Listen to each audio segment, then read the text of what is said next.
शर्मा। हम मंजू शर्मा अपना चैनल पर स्वागत करै छी। नमस्ते प्रणाम सब दीदी भाई जी के प्रणाम, सब दाई माई के जते गोटे सुनी सबके प्रणाम करै छी।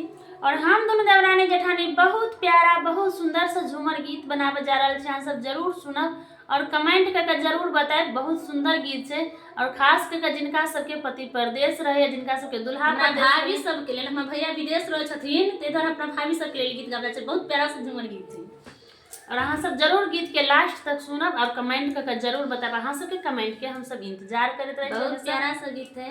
अहाँ सबके कमेंट सुन के हमरा सबके दिल के खुशी मिलत रहे। बहुत सुंदर सुंदर कमेंट के सुकून मिले कि अहाँ सब कमेंट करै छी, अहाँ सब हमरा याद करै छी त बहुत नीक लगत रहे। तै के लक अहाँ सब जरूर सुनब और जरूर कमेंट करब। सखी है पिया परदेसिया बरारसिया, सखी है पिया परदेसिया बरारसिया,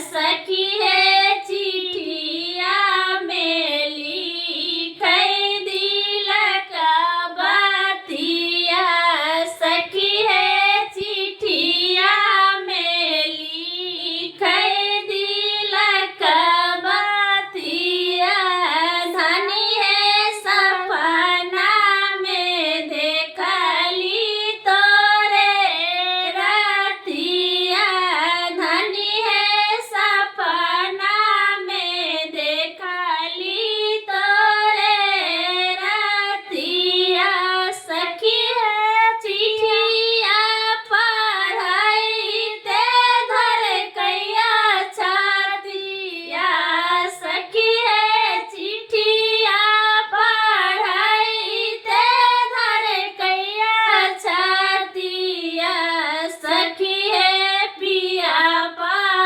परदेसिया बरारसिया, सखी है पिया परदेसिया बरारसिया, सखी है चिट्ठिया में लिखै मनक बतिया, सखी है चिट्ठिया में लिखै मनक बतिया, धनी है सपना में देखली